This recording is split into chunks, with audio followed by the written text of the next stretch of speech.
Welcome to the Ignorance is Strength podcast. I'm your host, Fabian motherfucking Ojeda, and I don't know shit, but that's okay.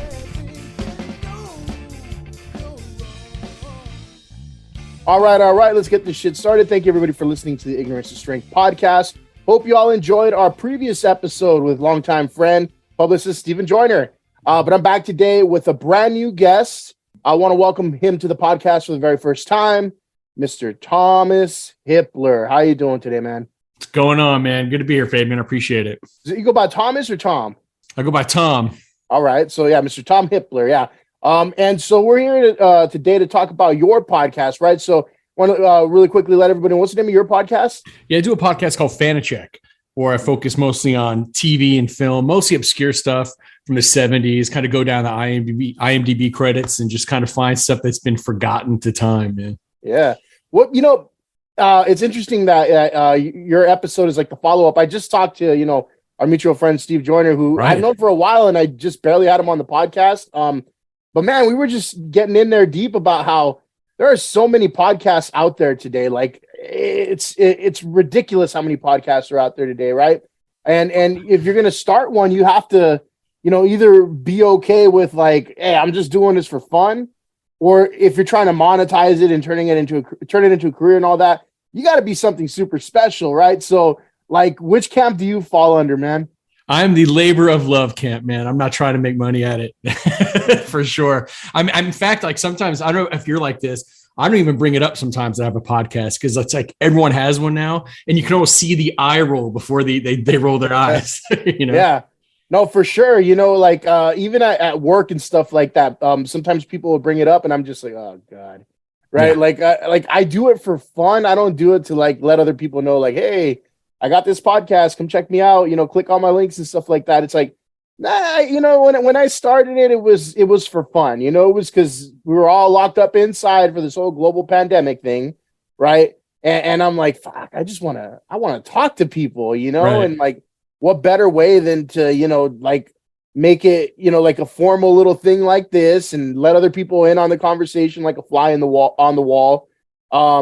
But what was your start, man? How did you get started? What kind of like prompted you to say like, hey, I want to put some thoughts out there. I want people to listen to what I have to say. It's a great question, man. So I started mine after you. So I started mine like last summer, and there's a couple reasons for it. But one, I think it almost started in childhood. So I realized as I got older, like I have a much different relationship with TV than most people because like my folks just were never around. So I didn't come from the best parents. So I was like basically raised by TV. I remember being home alone, like at 8:00 at night, watching reruns of Cheers and stuff like that at a young age. So I think I just have like a special relationship with television, and I almost have like an encyclopedic like memory of some of it. Now I've got some blind spots too, but like of the shows I watch, I know a lot about it. So I've always been kind of obsessed with TV. And then, a couple of years ago, I remember I was with my wife and we were like having like a day date. I think went and got some frozen yogurt or something. And I was looking at my phone, looking at Facebook, like you do when you're on a date with your wife, right? Pulling up Facebook. And I saw someone had shared like one of these groups, like these TV or movie groups. Someone had shared like some funny thing from the $6 Million Man. Are you familiar with that show? The $6 Million Man? Yeah, for sure. Yeah. Well, Andre the Giant once appeared on that show as Bigfoot. And in this episode, they're not trying to be funny. This is a serious episode, like a dramatic thing where Bigfoot gets into a fight with the $6 Million Man. And that's ridiculous, right? But someone shared this on Facebook and it made me so happy. And I remember having this like feeling of like, oh, I should show this to people. And it occurred to me, no one's going to remember this. Like no one knows it. Like anyone younger than us, like anyone under the age of 40 or 35 knows nothing about it. They don't even know what the $6 Million Man is, much less the fact that he once got into a fight with a Bigfoot played by Andre the Giant. So it started to occur to me that a lot of the stuff that I love, these old TV shows and what used to be normal, programming for families at night. That's what families were doing. They were around the TV watching that ridiculous crap on TV. It's all going to be forgotten. So then I started thinking, well, what can I do to maybe preserve some of that, talk about it, make fun of it, whatever. And that's kind of how the ball started rolling. And then if you want to know the truth, man, I remember I actually said this out loud, maybe, my therapist recommended it. So I was seeing a therapist and I was kind of getting obsessive about, old stuff, like I said, Columbo and these old TV shows. And my whole office has all kinds of memorabilia, old TV guides. I've got stuff from the Manson murders, like pieces of the house and stuff, like just crazy weird shit, right? Mm-hmm. And I was getting really obsessed with that movie Once Upon a Time in Hollywood. Have you seen that movie? Yeah, good movie. Yeah. Yeah, I love it. And like I just started watching like almost every weekend. Just love that movie because it's like, for me, it's like this perfect cross section of like late 60s Hollywood, and then the Manson murders and all this cool stuff. And so I was finally talking to my therapist, is like, why do I watch this damn movie every weekend? And so, long story short, to get all this stuff out of my head and share with other people, I started a podcast, which I don't know why it took me so long to just do that, but that's what I did. I started a podcast. So, man, Once Upon a Time in Hollywood, you know what I really enjoy, and people think I'm just a hater? Bruce Lee getting his ass whooped. Yeah, that's one of the best parts, man. Have you ever heard Quentin Tarantino talk about that? He has no love for Bruce Lee, man. I have not, but he probably thinks the same way I do. What in a nutshell, what does he say?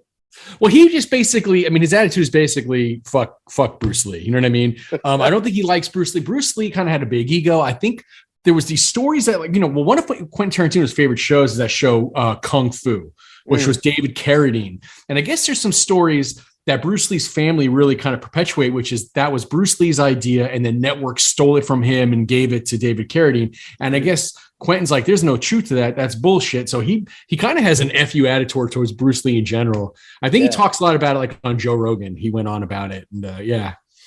So. See, I my whole thing is the idol worship. I'm like, all right, come on now. Like, if he was something special, like, he would have been a champion at something. I know UFC didn't exist back then, right? Right. But he would have won some tournaments, I don't know, maybe he would have been in the Olympics or something, but like, if he was really that badass of a fighter, like, he would have had something to show for it. But I always tell people, I'm like, dude was an actor. Like, maybe he had some great philosophies and stuff like that, but he was an actor. He was not a fighter.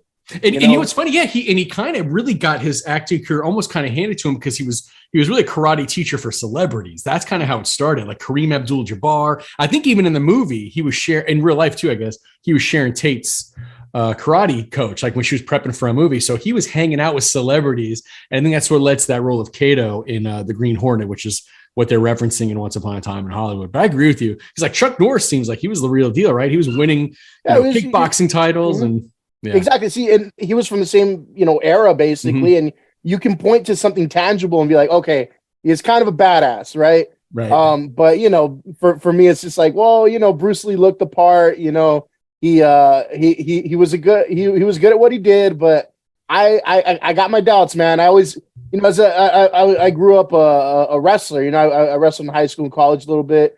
And so, I'm like, no, if you're the best, you prove you're the best, So when I hear people like, people used to say, oh, Bruce Lee would have dominated the UFC and this and that, I'm like, pump the brakes a little there. Right. Yeah. But he, I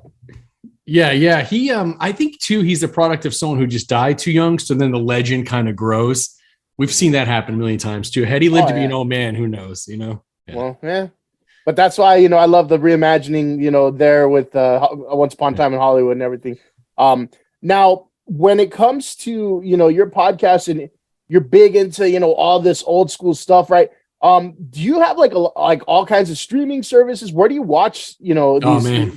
Yeah. Yeah, for sure, man. I mean, I think we all have to have them now because, I mean, they're screwing you now because they're all cheap, but you have to have all these individual ones. So I've got them all: Paramount, Peacock, Apple, and a lot of times I have these streaming services like just for one show, which kind of sucks, Like I think I have Apple mainly. I only watch Ted Lasso. That's the one damn reason I have it. But you can find this stuff around. Plus, I'm still doing the old school DVDs.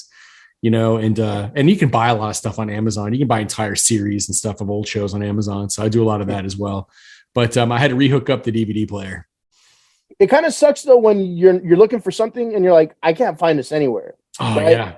So like, if you want to, I recently, interviewed Tommy Chong, and I wanted to find, the whole, the split between Cheech and Chong was, I think, partially due to Cheech doing his own thing with what do you call it? Born in East LA. And I was like, let me watch Born in East LA, and I can't find that anywhere. You can't find it because that was a big movie. Is that really not around? It's not anywhere. I even tried YouTube, and they have like bits and pieces of it, but like they'll give you a link to like some sketchy website and stuff like that. I'm like, I'm not clicking that shit. But yeah, man, like there's some things out there where it's like if you don't have the DVD, you can't watch it. I think there's a website. A friend of mine told me about a website where you can find old stuff that's been archived, and people have taken their old VHS tapes and recordings and transferred it to digital.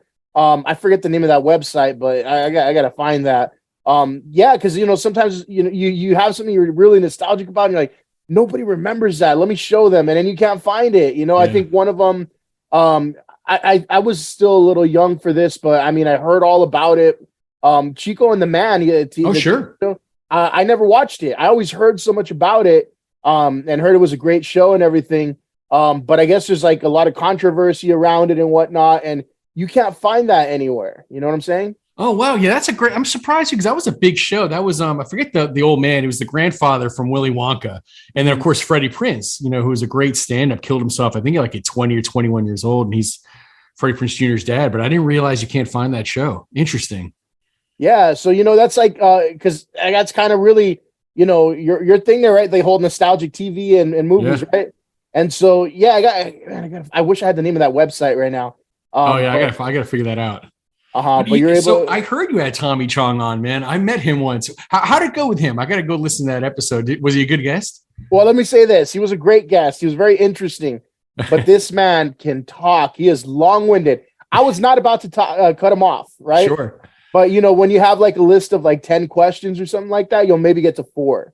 Got it. Well, that's better than someone who doesn't talk. That's awkward too, because I've had some people, like some celebrities on my show, and man, it can be awkward when you you think it's going to take an hour. You're 11 minutes in, and you basically asked every question that you want. Yeah. But I used to live in LA, so I was an actor for a number of years. And I worked for a company called Second City doing improv and sketch and everything. Okay. And one evening, I think it was actually my first time I was interning. I was a student before I started acting there, and I was interning. And one night we were dark, like there was no show like in the middle, like there was like an 8 o'clock show. We were dark for 10 and we had like an 11:30 show or something. So the theater was dark in the middle. And there's this knock on the door, and I open it up, and I'm face to face with Tommy Chong, and he's just like he is in the movies. He seemed pretty high, and he's like, "What's in here?" I said, "Well, it's a theater, but we're empty right now." And but he was a nice guy, and I remember thinking, "Holy shit, this is Tommy Chong! What a cool dude!" That's pretty wild. I'm really surprised at how accessible he is these days. And I mentioned that like you're doing so many podcasts and things like that. It's kind of sad the way he explained like. Well, family doesn't even want to hear from me anymore. Nobody basically just wants to talk to people. Wow.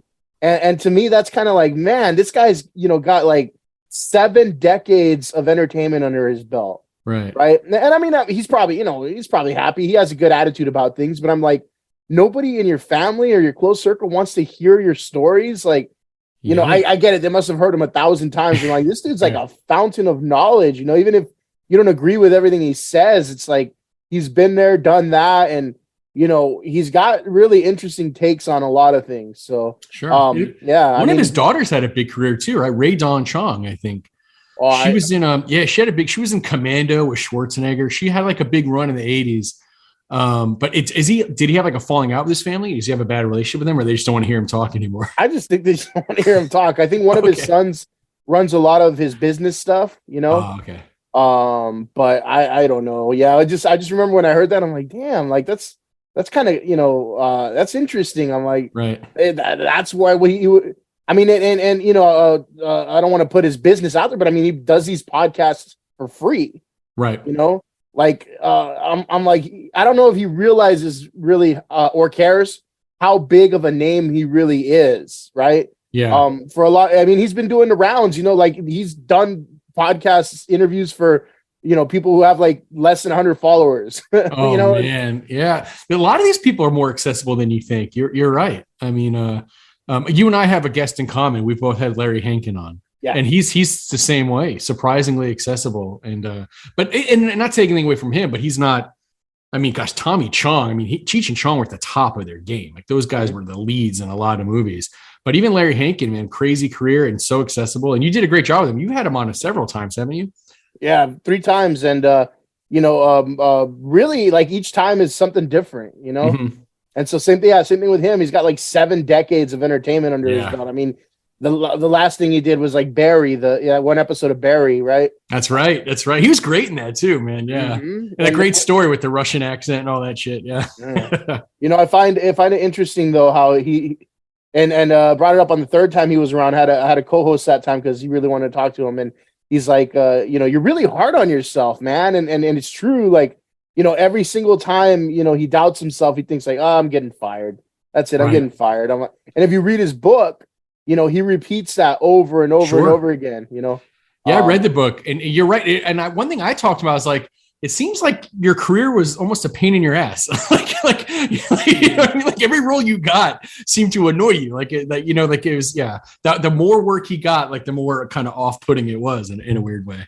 Mm-hmm. I mean, like, you know, he didn't like Sandler. He didn't like the people from Friends. I'm like, that's right. Yeah. Well, maybe it's you, Larry. But he gets that, you know, he gets that. So sure. Yeah. I liked it. Yeah. Even his stories about Eastwood were kind of funny when he did Escape from Alcatraz. Yeah.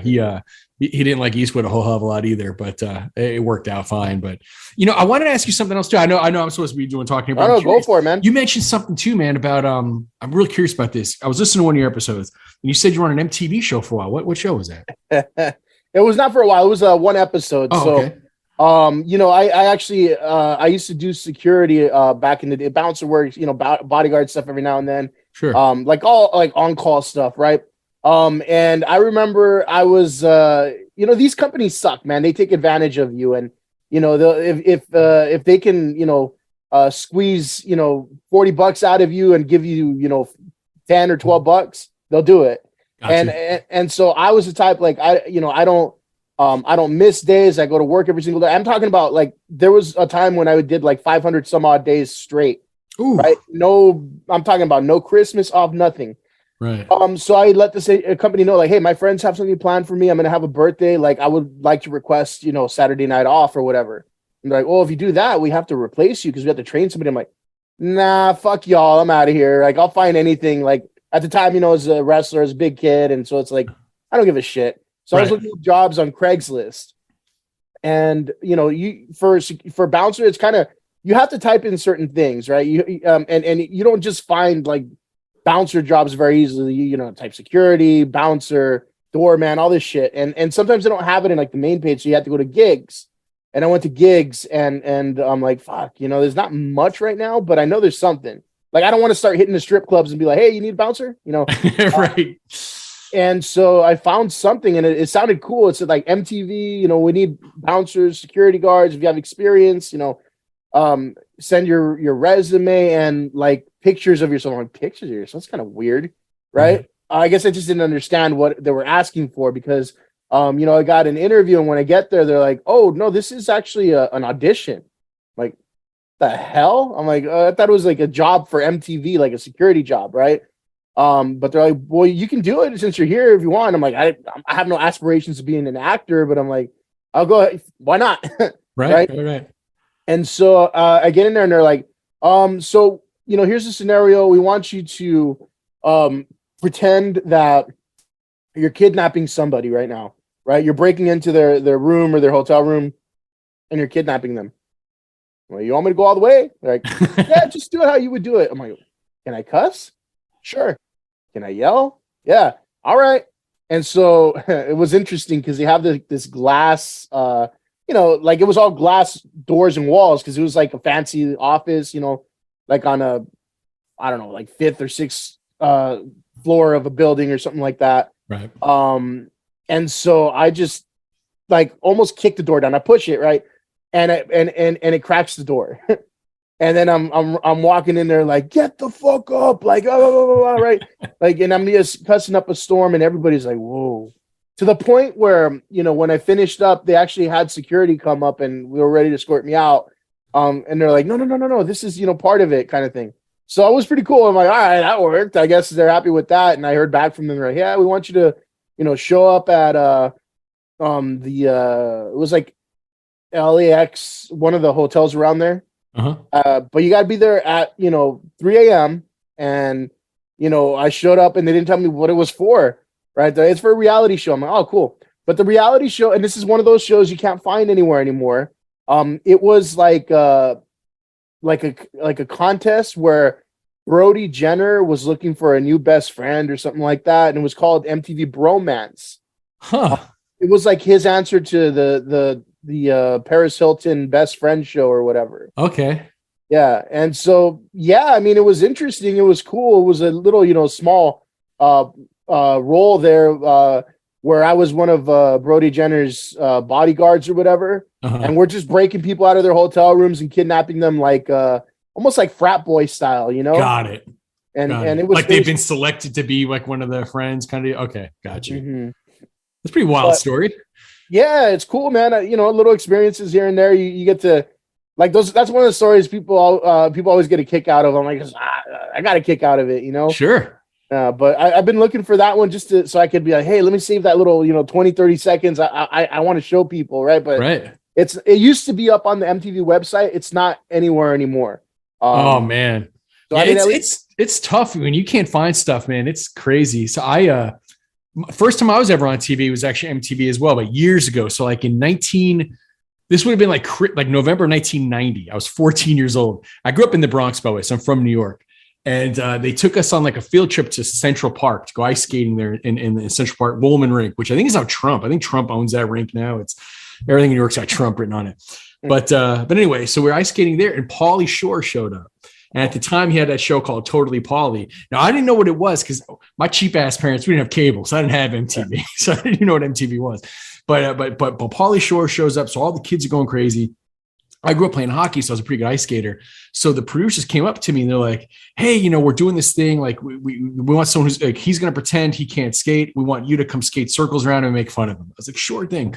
So I go over there, they start filming, and it's Pauly Shore, acting like he's a horrible skater, and I'm skating circles around and making fun of him. It's a whole thing. And that was it. And then a couple weeks later it aired. It was like Totally Pauly had aired. I'll never forget. They were like, it was like, he used it to introduce the video, Blaze of Glory by John Bon Jovi. That's how old we're going, like 1990. And it was like the coolest thing. And I had it on VHS for like years because I recorded it because my parents did end up getting cable because of that, because they knew I was going to be on MTV. Nice. And I lost that VHS tape. And dude, I can't find it anywhere. I've even like joined like Pauly Shore fan sites on Facebook thinking surely one of these people must have, recorded nothing, man. It's for years I've been looking just for fun because I was 14, Can't find it anywhere, man. It's frustrating.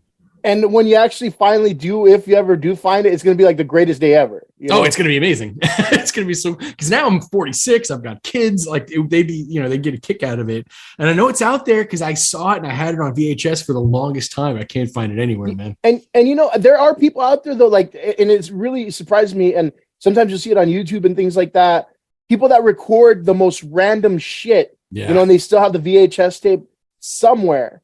And so I think, somebody has that recorded for sure. I hope, man. Like I said, I was on Facebook and I started joining like fan sites, Pauly Shore super fan sites, and I started getting some weird messages, like some weird, because I was putting out there like, hey, this is what I'm looking for. And no responses to that, but like people, direct messaging me about weird Pauly Shore stuff. I was like, I don't think I want to be involved in this because everything start to attract weirdos. But yeah. So like somebody I talked to recently, from TV was Michael Ray Bauer, who played Donkey Lips on Salute Your Shorts from Nickelodeon.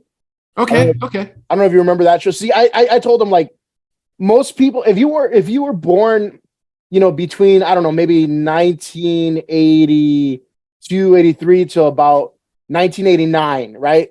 That small, group of people probably remember the show, but anybody outside of that does not, My wife watched it. I know that. I got to look it up. She met one of the leads in it, but yeah, I'm a little too old for that. So I wasn't watching Salute Your Shorts, but my wife watched it. Yeah. So Donkey Lips was a chubby guy. He was also in an episode of The Wonder Years where he played Peter Armbruster, aka Pig. His line in The Wonder Years was "Let's eat," right?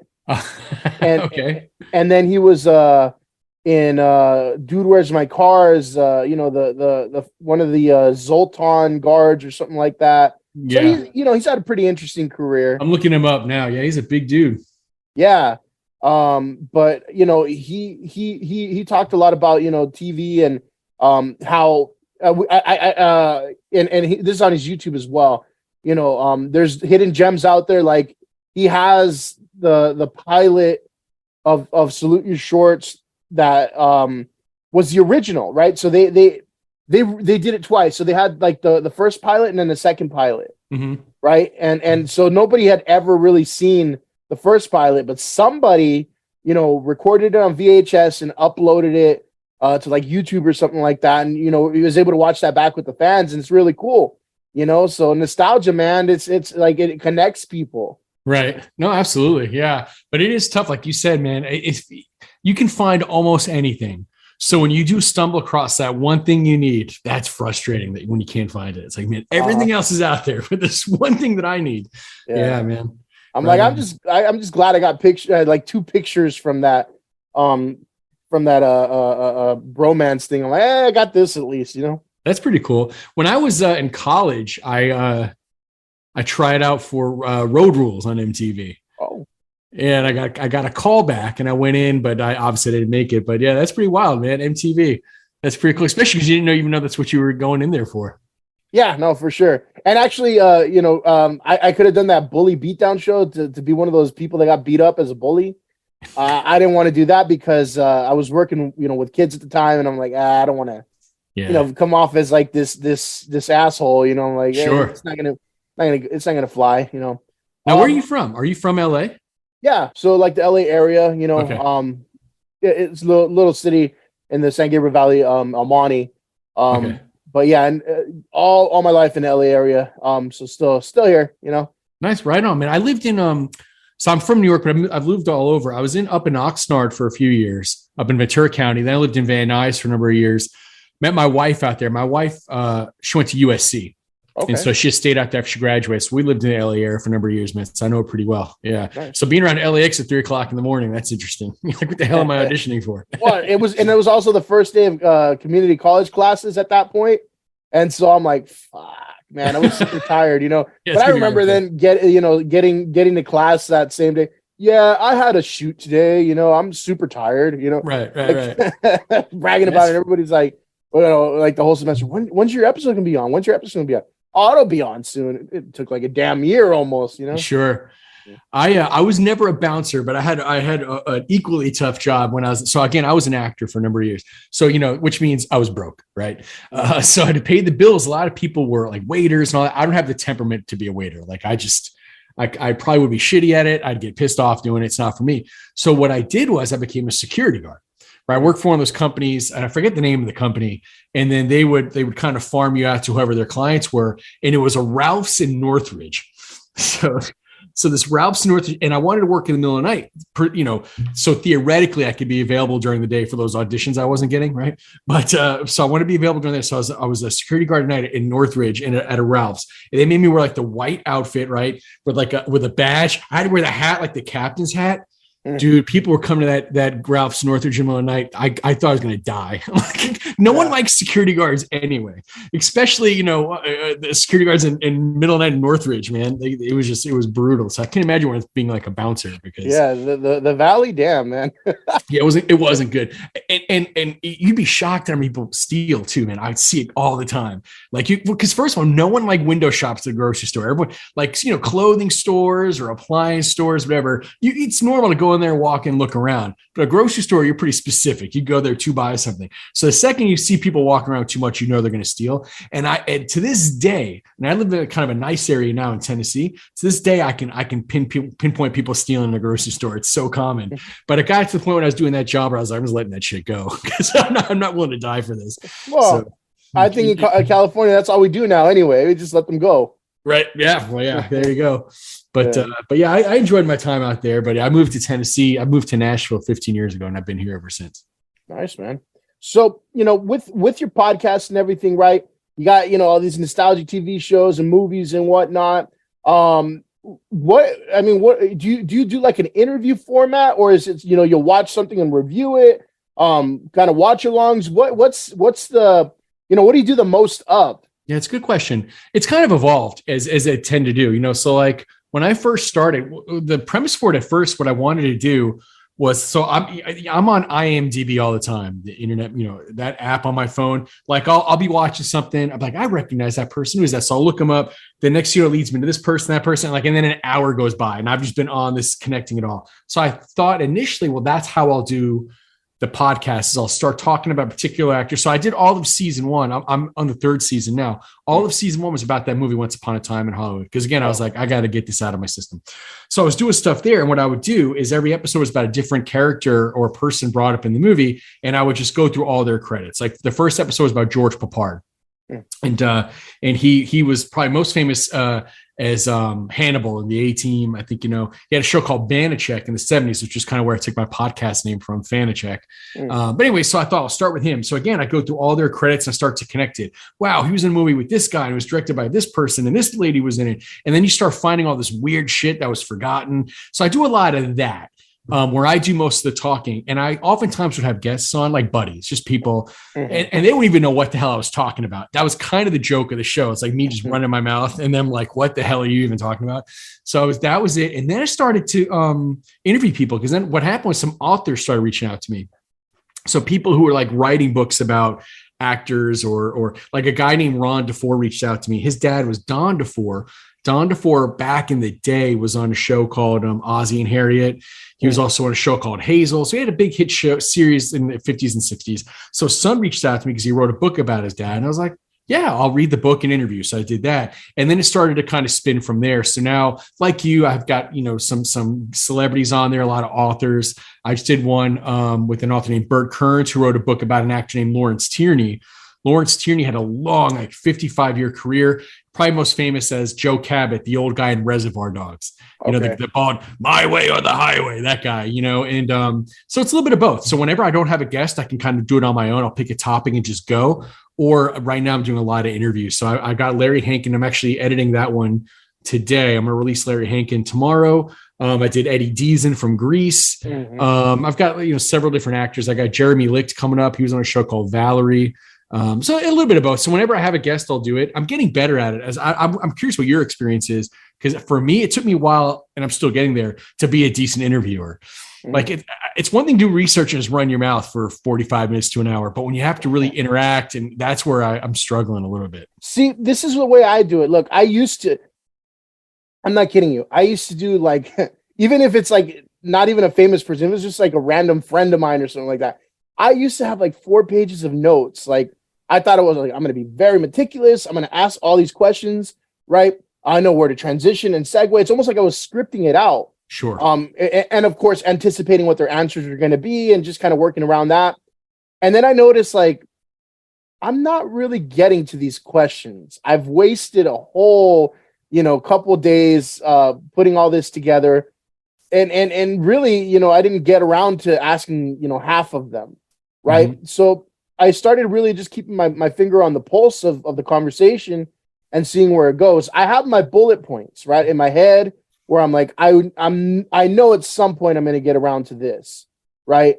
Like with like I said, with Tommy Chong, right. It was, to me, it went off the rails. Like I didn't have control because I'm not about to stop him and be like, hey, shut up for a second. Let me ask my question. Yeah, right? For sure. But I knew at least there's 3 things, I wanted to ask him about, and I asked him about those things, because I was going to get it in there. And one was kind of silly.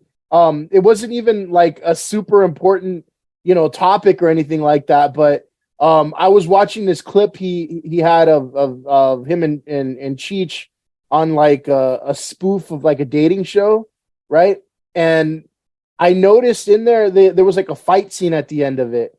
And I'm like, oh shit.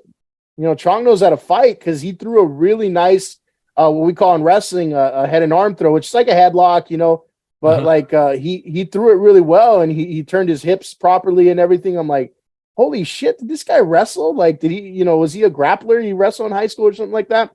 And because, my friend who co-hosted with me, who, he was really big Chong fan as well. He and I grew up at the same high school, and we were on the wrestling team. And I'm like, I'm going to ask this guy, I don't care what point, I'm going to ask him if he wrestled, right. And so that was one thing I really wanted to get through. And finally, when I saw the opportunity, I snuck it right in there.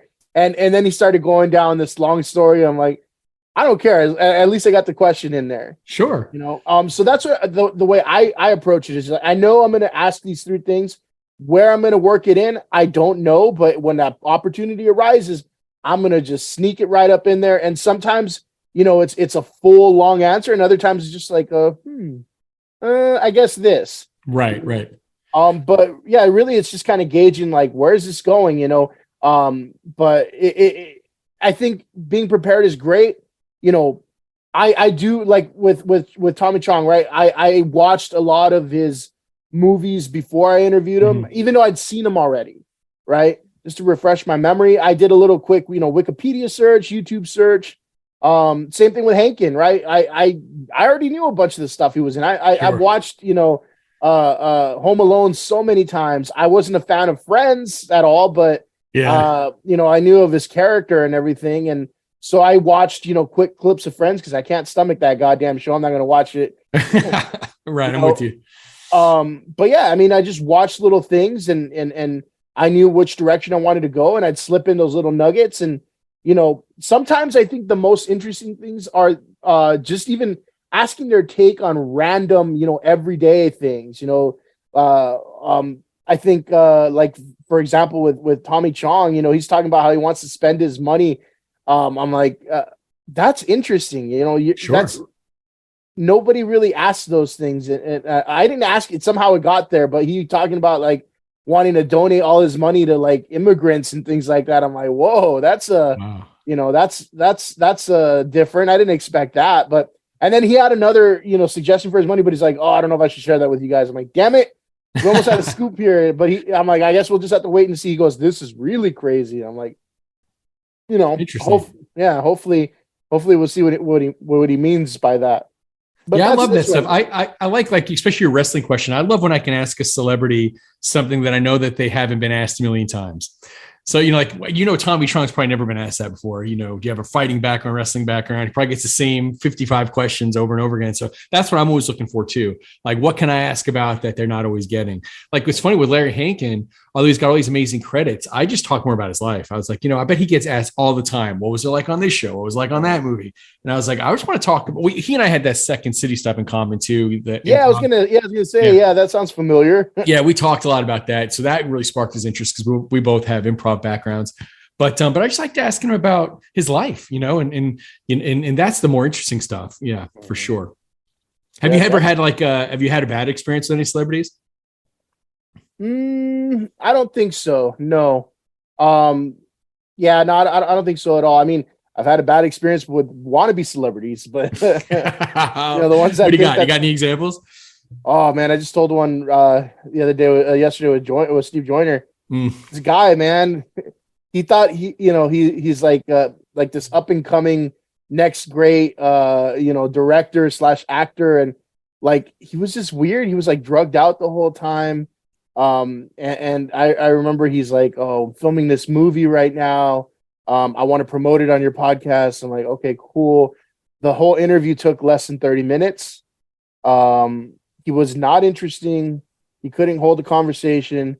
But ironically enough, like as soon as I posted the episode, it was like 1,000 views on YouTube. I'm like, I don't get views on YouTube. Like, oh, that's a lot. Yeah. I'm like, that's the last place I go for, listens or views or anything like that. Cause I typically just release the audio. Sure. And sure enough, it started growing. I think right now it's still like at 30,000. I'm like, wow, that's insane, man. Yeah. So this guy is because of his followers. He has that many followers. I don't know what it was. Something in the algorithm or something. Maybe I put a hashtag or something that worked, right? Because he's not popular at all. And interesting. He saw that and he immediately contacted me like, let's do another one. I'm like, hell no. Right. Good for you, man. But I mean, here's the thing. I thought I wasn't ignoring him per se, but like he left me all kinds of voice messages. I had just gotten a new phone and I didn't activate like the voicemail or anything like that. Mm-hmm. And he just starts like leaving voicemail after voicemail, like a scorned lover, right? and it was just crazy. But this guy, he like I said, he's a wannabe celebrity, right? And so he said he finished, like as soon as we finished the interview, he goes like, oh yeah, we're still filming it. It's gonna come out soon. And then as soon as he called me after I posted the episode, the movie's done. Like it's out now. I'm like, what the hell kind of a movie is that? Yeah. Like, I guess it was just filmed on iPhones and shit, and like You know, Was it a horror movie, if you don't mind me asking, or no? no, it was just Okay. it was so dumb. I got hit up by a director not too long ago, and he was actually a nice guy. I don't recall his name, Oh, but he's like, hey man, I made this movie. A lot of people like it. If you want, I can send you the secret, like the link with the security code. You can watch it. And then, and I was like, yeah, that sounds so cool to me. I can watch this movie. Oh, Fabian, I couldn't even get through it. It was so bad. Like over the course of 2 days, I kept saying, okay, let me watch 10 more minutes of it. Or, I mean, like it took me 2 days to maybe get through half of it. And I didn't have the balls to tell him your movie sucks. So I just kind of ghosted him. But I was like, man, I was so excited to do it, but his movie was so bad. I just couldn't do it. So yeah. I'd rather not interview at all than interview him and tell him his movie sucks or lie and say that I liked it. Well, here's the thing, is that everyone, ourselves included, right? We all have a platform now. If you think about, 30 years ago, 20 years ago, right? You wanted to be out there, and put your product out there, your voice out there, right? You had to know somebody. You had to work really hard at it, but these days, anybody with the phone and anybody with internet connection, now you're online, right? I used when I was a kid in high school, I loved music, right? And my thing was like, man, I really want to, that's what I want to do for a living. I want to make music and put it out there. It never occurred to me that, you can, like, imagine trying to get your song on the radio. That was tough, Sure. But nowadays, kids will put their music out on SoundCloud or Spotify, and it's like no thing, right? When Spotify first came out, I thought to myself, like, and that was much later. I'm like, how cool would it be to just get your music out there? And then I'm like, wait a minute. This person has their music out there. They're not good. They don't have a following, right? And then I'm like, and then I got into podcasting, like, how easy was that? I'm on Spotify and Apple and all that now. I'm like, that wasn't very hard. Not at all. I remember I was pretty stoked the first time I saw my podcast on Spotify. I felt like a star. I was like, I'm here. I've arrived. Me too. But then you know what I realized? Because some people, and I don't mean this in a bad way, but I'm like, okay, I'm not that special. Sure. None of us are. I get you. And I think some people just have it in their heads that, like, this is such a great accomplishment. I'm so special. Like, nobody else is like me. And that's where you start getting these people that are a little delusional, right? And whatever, man, like if you're working hard at something and you have success, good, right? But some people want to live the whole lifestyle and act like rock stars and just rest on like, hey, I did it, I'm here, and that's what I was talking to, I've talked to a lot of podcasters about this, is that, you got to stand out, right? You got to do your thing, you can't just, expect, you put things out there and like, now it's like, look, I'm a podcaster, I'm somebody, right? I mean, if you're having fun with it, whatever, but I think it's just the attitude thing. Like, I know a bunch of podcasters out there that, they think they have the greatest shit ever, but it's like, you're just regurgitating other people's talking points. You think, you're Joe Rogan, right. Like have something unique to say, and that's what I'm talking about. These people that are wannabe celebrities, they want to be famous actors or whatever. It's like, yes, we're giving you a platform, but just be cool, like I don't want to listen.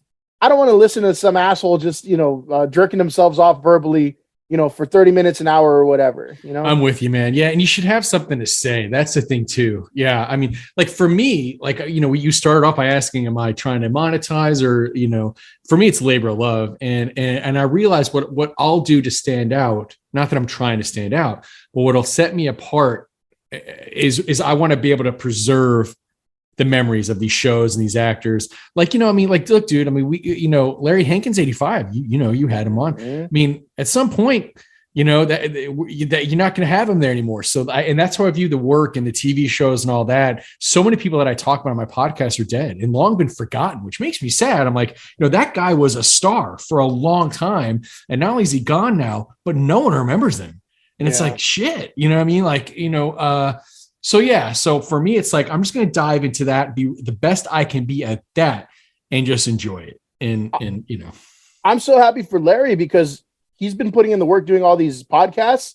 And I talked to him, I'm like, why do you do these? Like, you're you've been in so many things and not everybody is out there doing the podcast rounds like you, because that is work. I remember I think the last time I had him on, he was really tired and he almost didn't make it on. He was like an hour late because he was just tired. He just fell asleep. And I'm like, I get it. I'm not mad at that, but I think since he's been doing the rounds, more people know his name.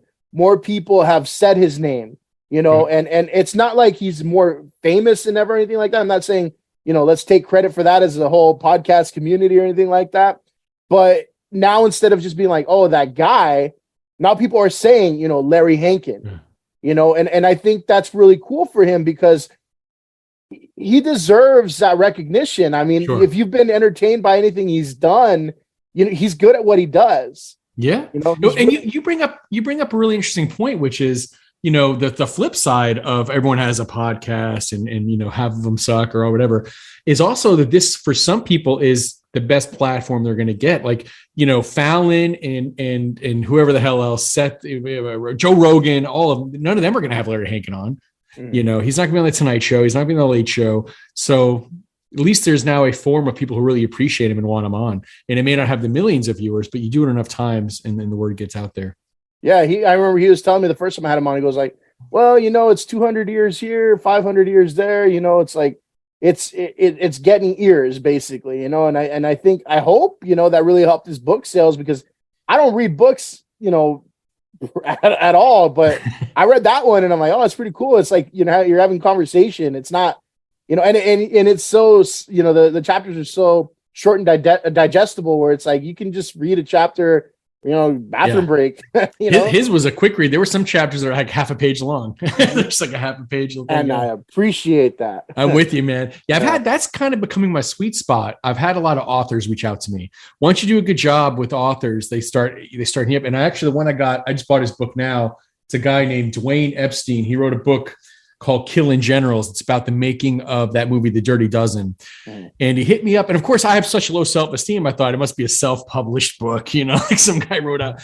But I was like, sure, I'd love to do it. And I happened to be at Barnes & Noble, because I buy my books on Amazon stuff, but I happened to be Barnes & Noble because my daughters have dance class next there. So I'll go there to kill time. And I was like, let me see if that guy's book is here. I wonder if it's a legitimate book. Dude, it was in the new release section and it says New York Times bestselling author, Dwayne, whatever the hell. I was like, holy shit. Like, that's a big deal. Yeah. So I feel like I'm moving up in the world a little bit, So if that'll be my thing, that'll be my thing. And it'll be authors about, of who are kind of talking or writing about TV and movies and that sort of thing. So, yeah. Now with, your episodes, you asked me, have I had any, excuse me, any, bad experiences, right? What have your experiences been like, man? What's like maybe your favorite moment or maybe, your not so favorite moment? Yeah. I haven't been doing the podcast as long as you, and I haven't had as many guests. So I haven't had any bad experiences on the podcast. I've had some guests that were dry. Like I've had two in particular where, man, I couldn't get a word out of them. And I'm like, this is killing. And I'm not the most talented dude. So if you're looking for me to carry it, you know what I mean? So that was bad. The coolest thing though, for me was actually kind of a gift from my wife. So I had Eddie Deason on. Eddie was Eugene in Greece. Again, through Steve Joyner. I think you and I both have that connection. And my wife, it's her favorite movie of all time. So I had her on and she was able to speak to him. So when we went through his career, when I got to Greece, I kind of handed it over to her and she went through, asking him questions about Greece. So that was really cool to give her that gift of like this, her favorite movie of all time. And she gets to talk to Eugene from Greece. That was pretty cool. Yeah, man. But I met a lot of celebrities in real, just, growing up in New York and living in LA, as you know, you meet a lot of celebrities and I've met some are really cool and some are just assholes, man. It's pretty wild. So most of them are pretty cool, though, I guess. Well, we won't get into the assholes, but yeah, you're right. You're absolutely right. Right. As a bouncer, I've met some where I'm just bet you have. Yeah. I'm like, if I wasn't worried about getting on TMZ right now, like, but yeah, some have been really, really cool as well, man. But I told this story before a few times about how what do you call it? You like Red Hot Chili Peppers? Are you a fan of Red Hot Chili Peppers? Sure. Yeah. I am a huge Red Hot Chili Peppers fan, and this is a cool moment, so it's not an asshole moment. Okay.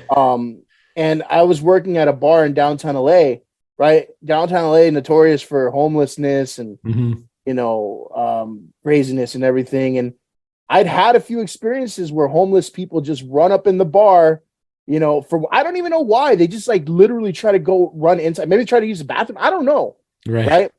And I'm like, fuck, man, I hate that shit. Cause you always have to look out for it, Yeah. You're right there at the door and everything. And there was one time where there was this guy just hanging around the door, and I'm like, fuck, here we go again. Right. So next thing you know, this limo pulls up, right? And this lady that, the only way I could describe it is that she was dressed like she was going to prom, right? Okay, yeah. And so, looked like a model and everything, right? And I'm like, well, okay, cool. Like, she's coming here, and next thing you know, she walks over to this bum that I'm just watching, right? And I'm like, what the hell? Like, what's going on there?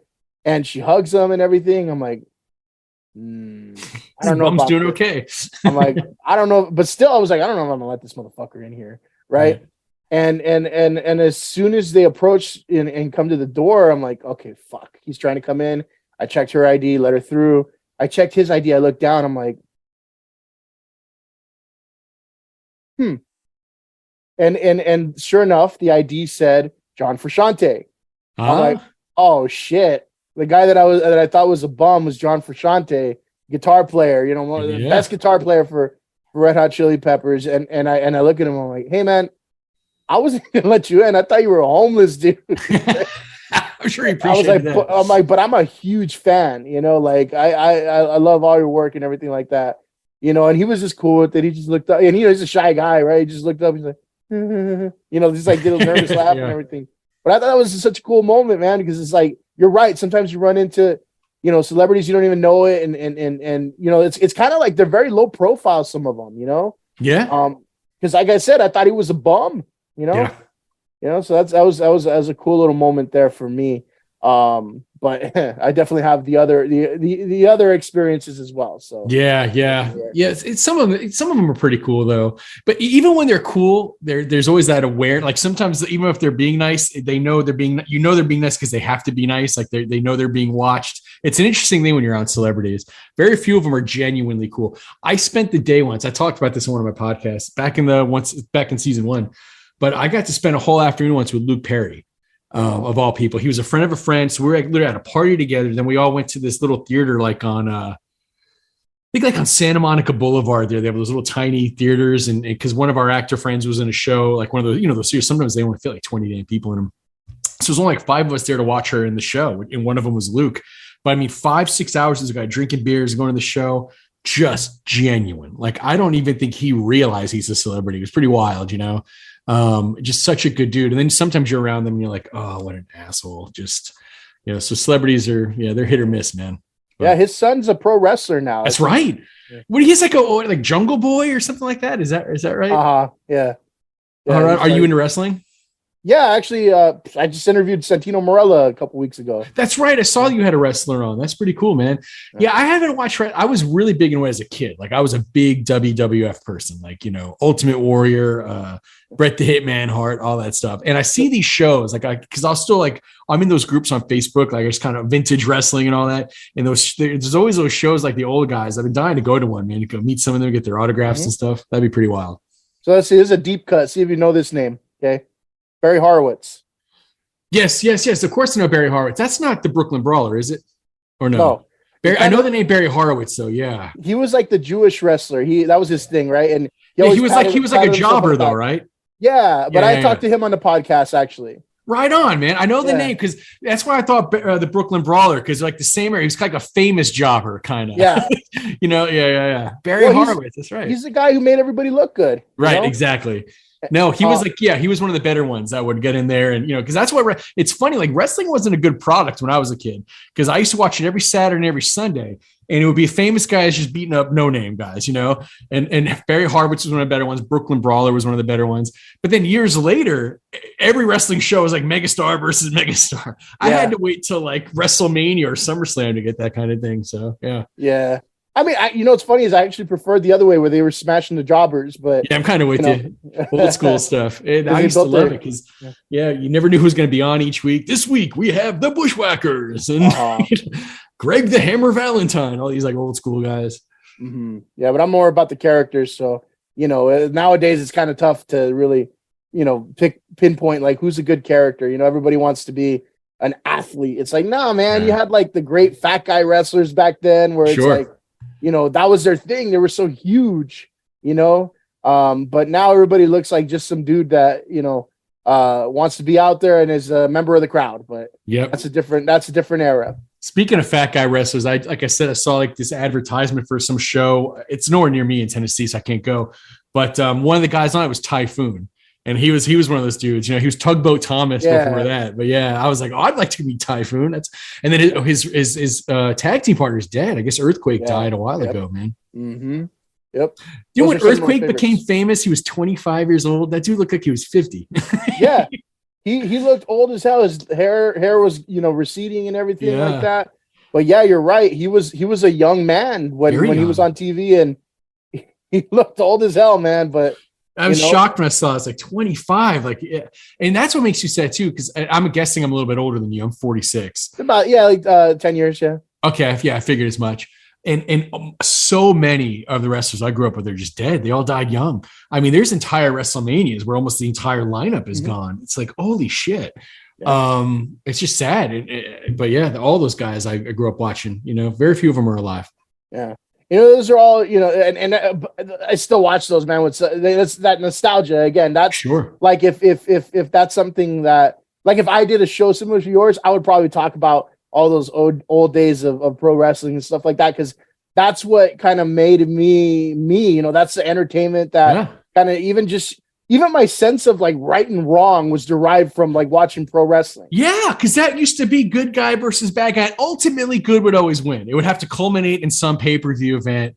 But no, you're absolutely right. And it's funny. I'm the same way, man. So I forget what streaming service it is, if it's Peacock or Paramount, one of them, but they've got all those old WrestleManias. And just about 2 weeks ago, no lie, it's funny that you bring this up. I rewatched WrestleMania 6 because when I was a kid, that was, Hogan versus Warrior. That was the biggest one. And remind you, remember, we didn't have cable as a kid, so I couldn't see these things on pay-per-view. Because you can't get pay-per-view, you don't have cable. I had to wait. I'd hear about it, of course, but then I had to wait till that shit came out on VHS. I had to go to the video store and rent it. So now I'm like, I got some money, got some streaming service. I can watch this shit whenever I want. Yeah. And I rewatched the WrestleMania 6 just for the damn hell of it, just to, because that was a big one when I was a kid. Hogan versus the Warrior. History right there. First time ever. Yeah. But, like I said, that kind of like taught us right and wrong. Also, TV, I think, and movies, taught us a lot of other things. My generation, everybody thinks, we should be famous by now, and that's kind of like the whole millennial like downfall, where it's like, we deserve this. And, I think the generation ahead of us is, they're actually doing it. They're becoming famous for nothing on YouTube and things like that. But we're kind of bitter about it because we grew up watching TV where, it's like somebody's like, rise to fame, somebody, with the rocket ship strapped to their ass, and they earned it. They became famous and stuff like that. I don't know if you've noticed that, but that's one thing I always noticed about my generation growing up. We watched things and we saw people, they got what they deserved, and good for them, Yeah. No, you're right. And it's an interesting thing too. Like I said, I spent those years as an actor. I don't think I don't think I worked or knew anyone who was acting because they loved acting. It was all about what's going to happen when I get famous or if I land this job. And it's like, wow, what a weird vocation where no one's here because they want to be doing this. In fact, oftentimes the work sucks. I book some big projects here and there. It's boring, really. Like, you spend all day in a trailer, or you spend all day, you come out, you say two things, and they have to reblock it and reshoot. So 3 days for 2 minutes of film. But no one was in it because they loved it. It was all about, what can this get me? What can this do for me? What will I buy when I have all this money? And very few people made it. Only one or two people that I came up with like really accomplished it, So yeah. Again, it's like in our heads, we're like, oh, this is gonna be so cool, right? But it's like, well, no, there's some work behind it, But also a lot of the things that TV and movie taught us. I'm talking about this old nostalgic stuff. Like I said, right and wrong. Our aspirations and things like that, but also relationships, like how, you relate to people. I think, a lot of people have like that whole like rom-com mentality in their heads. Like, this is how things should be. Right. Yeah. And that's why so many people we're so dysfunctional and whatnot. You know, I think we learn through those things, right? No, absolutely. I mean, I was basically raised by TV. My folks were never around. I was home alone most nights. So I think I had a really skewed view on like what love was going to be, what romance was going to be for sure, man. I thought I was going to, yeah. I mean, absolutely. It fucked me up. That's why I was in therapy. Yeah. Like even in like the cartoons and the kids shows, right? Like you always have like, like they take like the Wonder Years, right?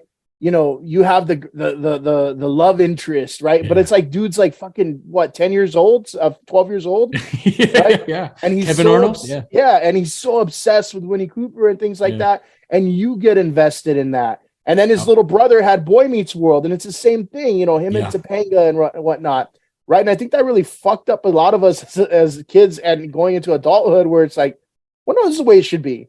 Right. Right. And it's going to work out in the end. Like I'll know that girl the rest of my life. And yeah, for sure. So you're a big Wonder Years guy, huh?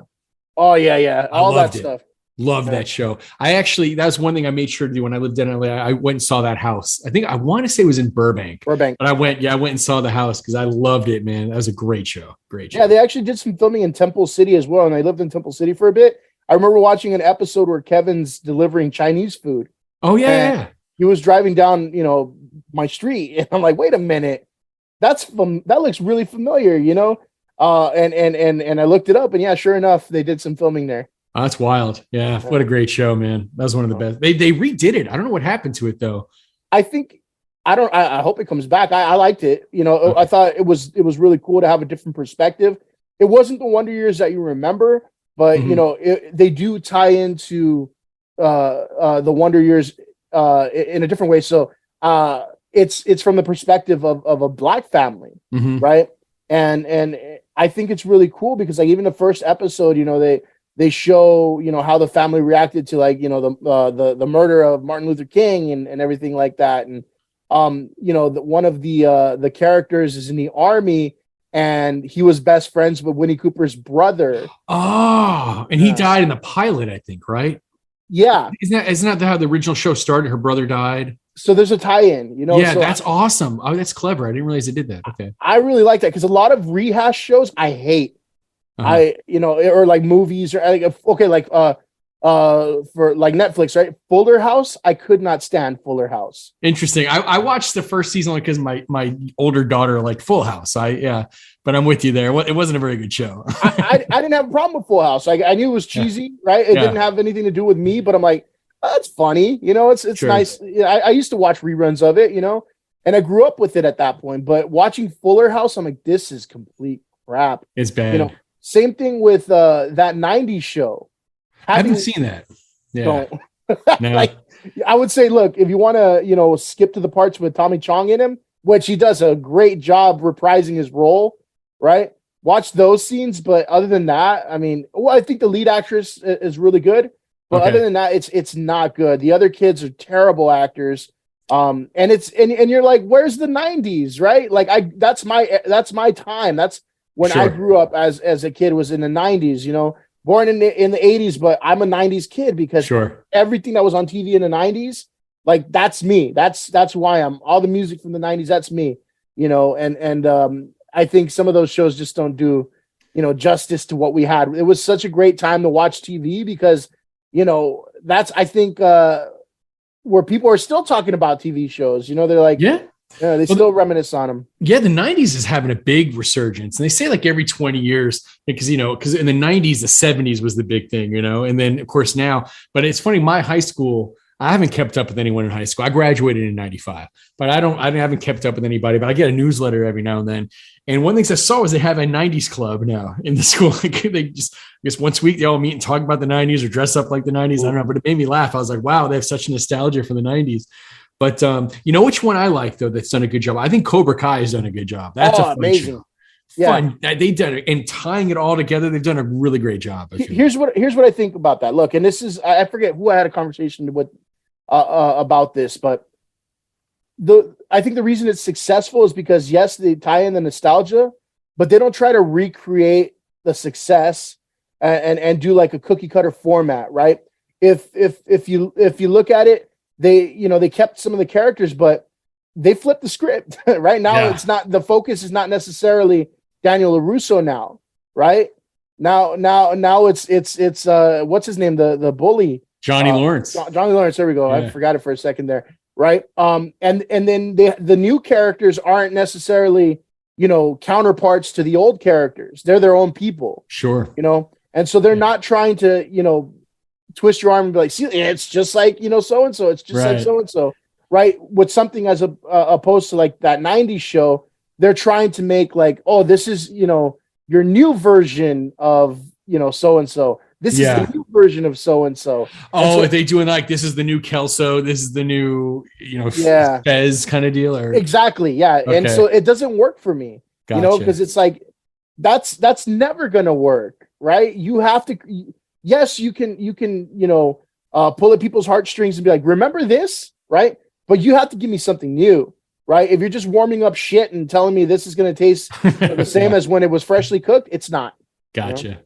You know what else is cool about Cobra Kai too? And I know we got to wrap this up soon, but what I love about Cobra Kai, and I think it's one of the first shows that seemed like to be a response to what the public wanted, because that was a long time internet thing. Go back and rewatch Karate Kid. Daniel LaRusso is really the bad guy because he's the new kid. He actually technically punched Johnny first. He took Johnny's girlfriend. Like, he did all these things. And if you look at it from a different perspective, you're like, yeah, I guess Daniel LaRusso could have been the dick in that story. Who knows? Mm-hmm. Mr. Miyagi's one who attacked the kids.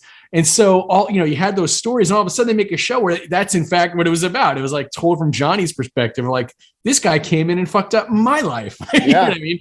And so I thought that was neat. I wish they would do that more. Like, listen to what the public wants, and here's give them what they want. Give them what they talk about. You mentioned Mr. Miyagi. If they were to have like a new, like, this is Mr. Miyagi now, and I'd be like, fuck you. No, I'm not. That's that you can't do. They proved it with the Jackie Chan movie. That's what I'm going to say. Yeah. That's why I can't watch that shit, because you're trying to tell me, I like Jackie Chan, but you're trying to tell me this is a new Miyagi. No, absolutely not. They lost me at Jaden Smith. Can't do it, man. I can't do it.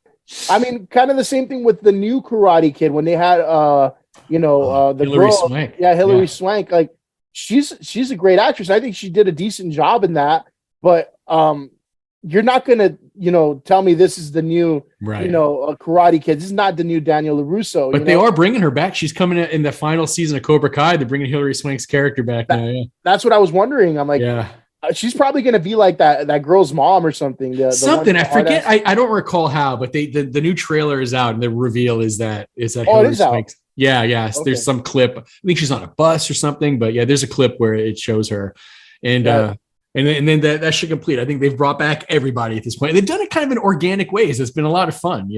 It's not, that show's not going to win any awards, but it's a fun show, and they do a really good job with it. So. Yeah, I love it. But those kids, there's only this. I'm glad it's the last season, because at some point you'll be like, okay, they're not really kids anymore. They're full grown adults. Right? This isn't fun. Anymore. Also, it apparently takes you about a week and a half to become really good at karate.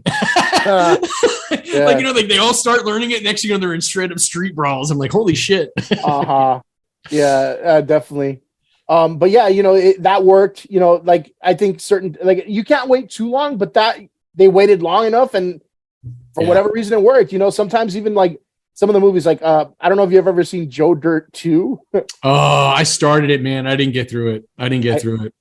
That's what I'm talking about. You try to rehash these things, right? Yeah. Super Troopers 2, like, they waited how many years? I'm like, and the first Super Troopers is beautiful. Classic. Yeah. Oh man. Yeah, you're right. It's funny. I was in a movie with not Doug Heffernan. Rod Farva. I forget his name. Something Heffernan. But the guy who played Rod Farva. I was in a film with him once, and I totally went nerd out. I nerded out on him. I was like, look, man, I'm a big Broken Lizard fan, and da-da-da. I was like, what are you guys doing now? I'll never forget. He's like, thanks, man. He goes, you know what? We just started working on a movie about a beer drinking contest. I was like, oh, that sounds awesome. And then that ended up being whatever the hell the name of that movie was, but Beer Fest. Yeah, Beer Fest. And see, that was cool too. Yeah. And I think they wanted to have like a movie called Weed Fest afterwards. That was a talk. If they bring that out and they do it now, I don't think it's going to work. It's been too long. Yeah. And they're going to try to use the same jokes. Like, nah, it doesn't work that way. Now, you know who crushed it, but waiting a long time, but still crushed it, man. I know everyone's talking about this. Top Gun Maverick. I thought Top Gun Maverick brought it. Yeah. They brought it. That was pretty good. When I first heard they were making a new Top Gun, I was like, that is a bad idea. Bad idea. I was wrong. They crushed it.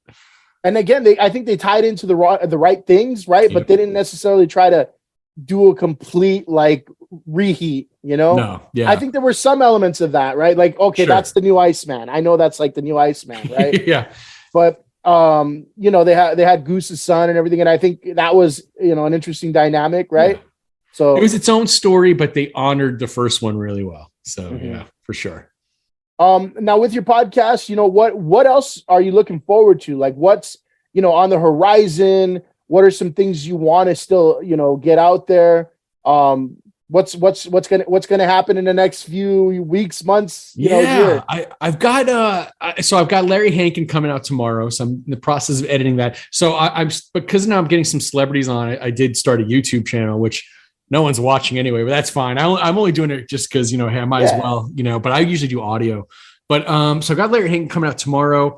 I've got some actors from 80s sitcoms coming up. So Jeremy Licht, who's on a show called Valerie, and then it was called The Hogan Family. Jeremy Miller from Growing Pains. I've got another, like I said, another author or two. So Bruce Valanche, the comedian Bruce Valanche. So I got all that stuff coming up, man. Yeah. Oh, did you do Bruce? Did you talk to Bruce? He's funny, man. Yeah, I talked to him. That went well for you? It did. He's very sarcastic, though, you know. So it's like, if you don't, I don't give a shit. You know, you can insult me, you can, you know, talk. Right. But like, he was very quick witted, and some of those jokes he makes are very subtle, you know, and just the way we react sometimes. Like I said, if you're not used to that, you're probably be like, what's wrong with this guy, you know? But I loved it, man, because, you know, I get it, you know. Yeah. But he's a very interesting guy as well, for sure. I've been a big fan of his for a while. Yeah. So I'm excited about that. So just working more people. And then if I ever go a week without a guest, I can just always do it on my own and kind of dive into the IMDb stuff. So yeah, just having fun with it, man. Yeah. So, I mean, I want to, you know, definitely wish you a lot of success on all of that. And, you know, I want to throw it out there. Where can people find you? Yes, sir. On Facebook a lot, Real Fanacek, and Fanacek is Fanacek. So I'm on Facebook as Real Fanacek, of course, Twitter at Fanacek Podcast, and I can be emailed fanacekpodcast@gmail.com. Nice. And of course, I got the YouTube channel with links, but I don't even know what that link is. But you go to Fanacek Podcast, you'll find the link. Cool, man. So yeah, I had a lot of fun kind of nerding out a little bit, right? Yeah, I love talking about all the nostalgic stuff. This was fun. I appreciate you having me, man. We got to do this again. Absolutely, man. But again, appreciate it. And for everybody listening at home, I appreciate you. Thank you. Fuck you and good night.